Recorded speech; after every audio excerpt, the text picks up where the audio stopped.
guys on MySpace or?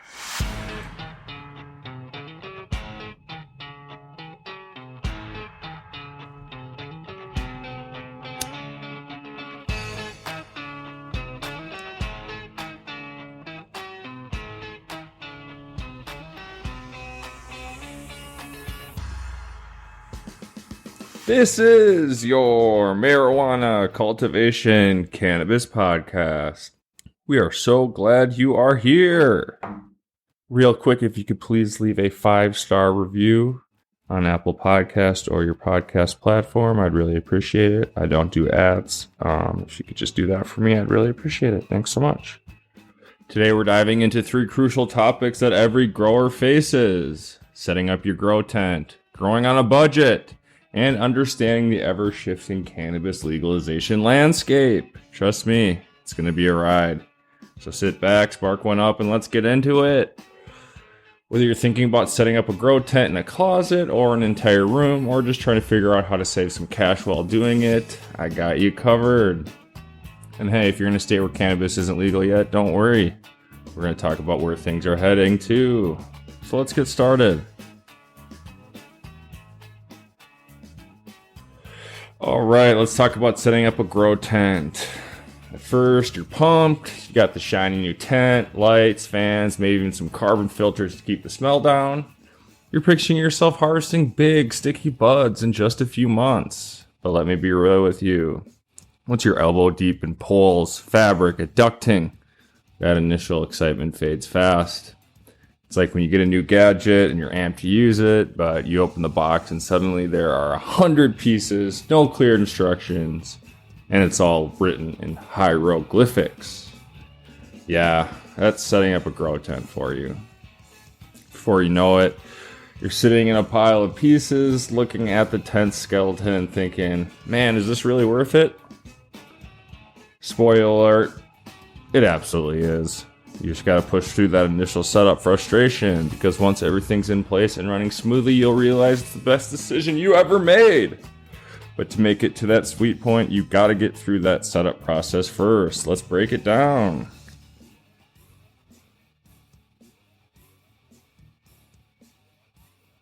So first, we're going to talk about poles and connectors, the puzzle from hell. Grow tents might look simple in the ads, but man, when you open up that box, it's a different story.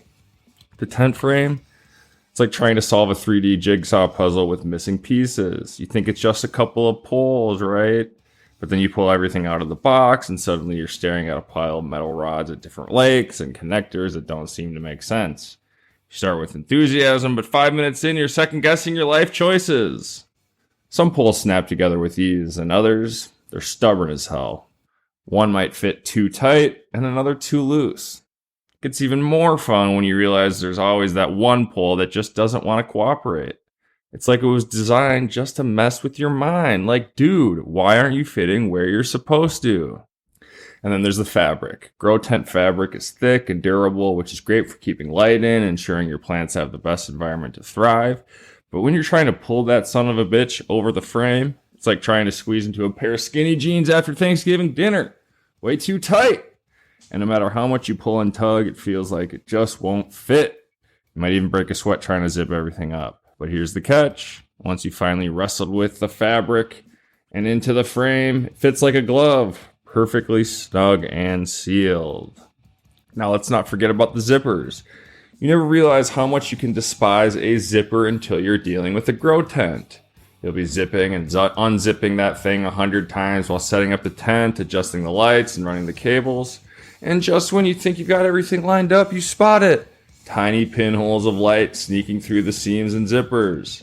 Those light leaks are a killer, man. If your plants get too much light during their dark cycles, it becomes hermaphroditic. So yeah, you'll need to seal those leaks up ASAP. Think of it like patching up a leaky boat. Ignore it and you're sinking your grow. Banana. Next, we're going to talk about cable management. You got this mess of cables. You think you'll just hang your lights and plug them in, right? Wrong. Once you start adding fans, timers, and thermometers, your tent turns into a jungle of cords, like a spider web made by a spider that's been hitting the bong way too hard. Before you know it, you've got cables running everywhere, tangling up, and threatening to knock over your carefully hung lights if you pull them too tight. So, now that I've freaked you out about grow tents, let me reel it back in with some helpful tips. Setting up doesn't have to be a total nightmare if you go into it with the right mindset and a solid plan. Number 1, pre-plan everything. The key to setting up a grow tent without losing your mind is to plan everything out before you even crack open the box. This might sound simple, but you'd be surprised how many people just jump in without a plan. Measure your space. Figure out where you'll be running your cords and decide where you want to place your fans, light, and ventilation. And this is something that I just do. I like to keep my cords up high. I kind of like to stick them against the wall or something like that. I've never had a flooding situation, but if I did, I wouldn't want my power strip on the ground. As we pre-plan, we do this because we don't want to be, halfway through and realize that our tent is too small for the space or that our ventilation won't fit properly. If you're a visual learner, try sketching it out. But just trust me, planning ahead will save you from having to take everything apart when you realize something doesn't fit. Organize your parts beforehand. This one is crucial. It's a simple thing, but laying out all the poles and connectors and making sure you know what goes where will save you a ton of headaches. It's like setting up for a good smoke session. If you got everything laid out neatly, the whole process goes smoother, and you're not scrambling around looking for your lighter in the middle of it. Ask for help. Setting up a grow tent solo is like trying to assemble IKEA furniture without an Allen wrench. It's technically possible, but it's gonna suck. Do yourself a favor and call in some reinforcements. Even if it's just a buddy to hold one side of the tent while you snap together the frame, having another set of hands will make everything go faster and smoother. Plus, you can promise them a share of the harvest once it's all done. Trust me, they'll be happy to help if there's some bud in it for them. Once your tent is set up, you're not out of the woods yet. You still got to set up that ventilation system. Seal up those pesky light leaks, and manage your cables. Here's how to tackle those next steps without losing your mind. Setting up your ventilation can feel like solving a Rubik's Cube. You've got your inline fan, ducting, carbon filter, and vent holes to deal with, and somehow it all needs to fit perfectly. The goal here is to get fresh air circulating through your tent while exhausting the hot air out. This is crucial because cannabis plants thrive in a well-ventilated environment. If your tent gets too hot and stuffy, your plants are going to wilt like a stoner at a marathon. Place your exhaust fan near the top of the tent to pull out the hot air, and make sure you've got an intake vent near the bottom to bring in fresh air. Light leaks can cause your plants to hermaphrodite, meaning they'll start producing seeds instead of buds. That's the last thing you want. After you set up your tent, grab a flashlight and go along the seams and zippers. If you see a light sneaking through, seal it up with some black duct tape or light-proof tape made for tents. You got to make sure your tent is pitch black during the dark cycle of your grow. Think of it like a vampire. It can't handle the sunlight in the wrong places. Cable management. Before you place your plants in the tent, take the time to organize your cables. Use zip ties or Velcro straps to bundle them together neatly. Label your cords so you know which one belongs to which device. It's the little things like that, but they make a huge difference. Trust me. The last thing you want is to trip over a cord, yank it out, and knock your lights or fans off balance. Now we're going to try and avoid common grow tent pitfalls now that our tent is up and running. It's important to avoid these rookie mistakes that can come back to bite you. Trust me, we've all made these mistakes, but you don't have to. Number 1, don't overcrowd your tent. It's tempting to cram as many plants into your grow tent as possible, but that's a big mistake.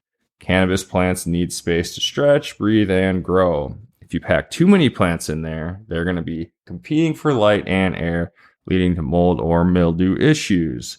A good rule of thumb is to stick 1 to 4 plants in a 2x2 or 3x3 tent, depending on how big they'll get. Fewer plants with better conditions will yield more than overcrowded, stressed out plants. Keep an eye on temperature and humidity. A grow tent is like a mini ecosystem, and if the climate isn't right, your plants are going to suffer. Ideal temperature range around 70 to 85 Fahrenheit, 21 to 29 Celsius. Humidity, keep it between 40 and 60 depending on the stage of growth. If it's too hot, your plants will dry out. If it's too humid, you'll be dealing with mold or mildew faster than you can say humidity dome. Monitor your pH levels. This one's easy to overlook, especially if you're new to growing, but pH is crucial. If your pH is off, your plants can't absorb the nutrients they need, no matter how much love you pour into them. For soil grows, you want a pH between 6 and 7. If you're growing in cocoa or hydroponics, aim for 5.5 to 6.5. Get yourself a good pH meter and test regularly. It's like testing the water before you jump in. Saves you from nasty surprises. I use the AC Infinity pH meter. Blue Lab is good as well. Don't go cheap. Speaking of cheap, now we're going to talk about how to grow marijuana on a budget. A broke stoner's guide. Let's face it. Not everyone has the cash to drop on top of the line grow setup. But just because you're on a budget doesn't mean you can't grow some fire weed. I'm here to show you how to get a solid grow setup without breaking the bank. If you got champagne taste but a beer budget, this section is for you. So let's skip the Gucci gear and stick to the basics. Everyone has that one friend who's got a setup that looks straight out of the high-end grow op. You know, the ones with climate control, automated watering systems, and lights that look like they belong on a spaceship. But you don't need all that to grow good weed. Here's how you can roll on a budget. Grow tents are great, but they can be pricey. If you don't want to drop a few $100 on a fancy tent, you've got options. One of the cheapest and easiest ways to grow is using an old closet, wardrobe, or even build your own grow box. You can get some plywood, reflective mylar, and basic framing materials to make a do-it-yourself grow box. That'll get the job done just fine. If you're using a closet, line the walls with mylar to reflect light. You can even use black and white polyfilm if you can't find mylar. The plants won't care if they're growing in a $300 tent or an old wardrobe. They just need the right light and environmental conditions. Lighting is one area where you really don't want to cut corners, but that doesn't mean you need to shell out big bucks for fancy LED grow lights. One way to save money is to head to your local hardware store and pick up some full spectrum LED shop lights or CFL bulbs. These lights are affordable, easy to find, and will give your plants the light they need to thrive during the vegetative stage. They might not be as efficient or powerful as high-end LED grow lights, especially for the flowering stage, but they'll get you started. Just make sure you're getting bulbs that cover the necessary light spectrum. Ventilation is crucial for a successful grow. Your plants need fresh air to breathe, and you need to exhaust the hot, stale air out of your grow space. A full ventilation system with inline fans and carbon filters can get expensive, but there are cheaper alternatives. Oscillating fans can provide enough airflow to keep your plants happy. If you got a window near your grow space, you can set up a basic exhaust fan to blow the hot air out. And if smell isn't an issue for you or your neighbors, you can skip the carbon filter to save a few bucks. Just make sure you have enough airflow to keep the temperatures down and prevent mold. We've talked about these systems before, but autopot systems. If you're ready to invest a little more into your setup, an autopot system can be a game changer. Autopots are affordable, gravity-fed watering systems that take the guesswork out of watering your plants. You don't need electricity, pumps, stuff that makes them super low maintenance and cheap to run. Set them up once, fill the resi, and your plants water themselves as they need it. It's like having a personal gardener, except way cheaper.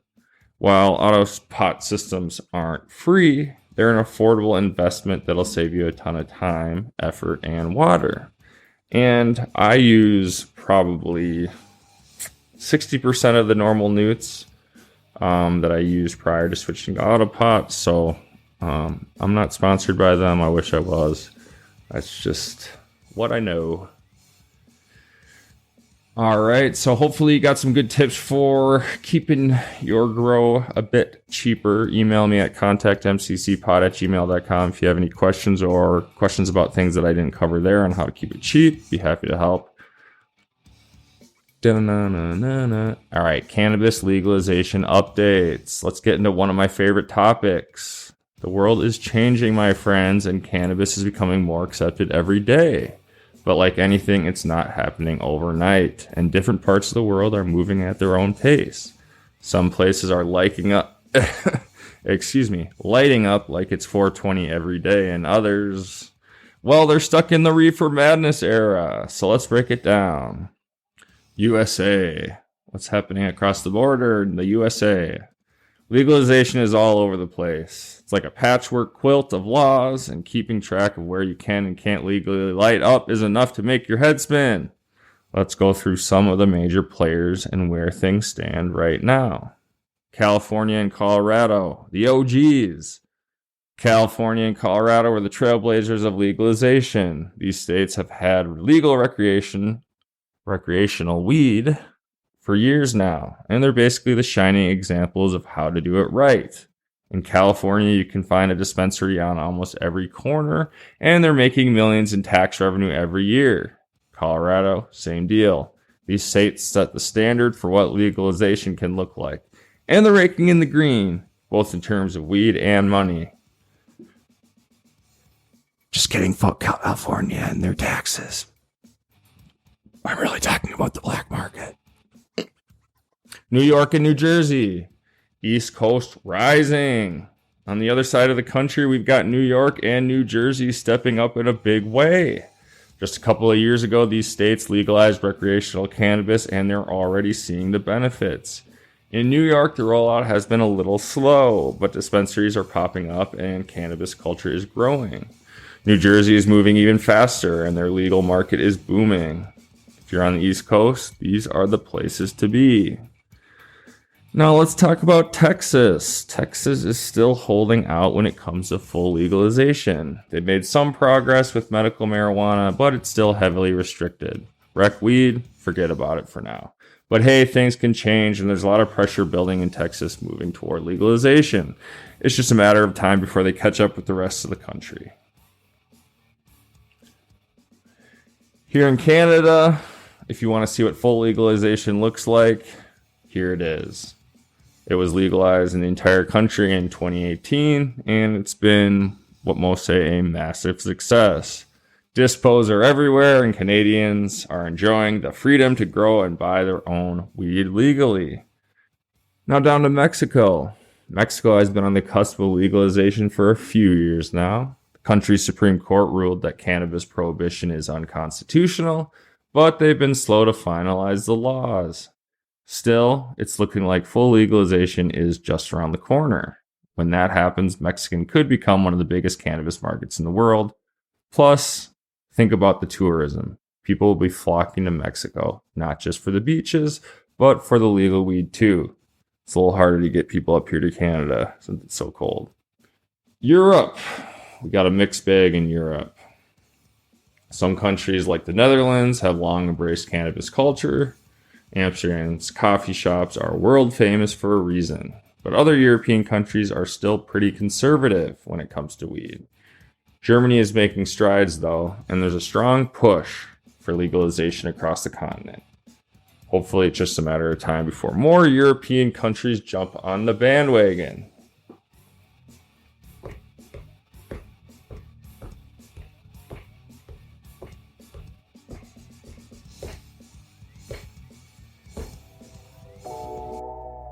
And that's it for today's episode.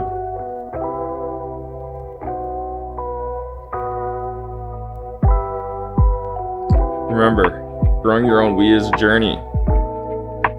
And it is much about the process as it is the final product. Stay patient, stay dedicated, and most importantly, enjoy yourself. You're part of a global movement, my friends, and that's pretty damn cool.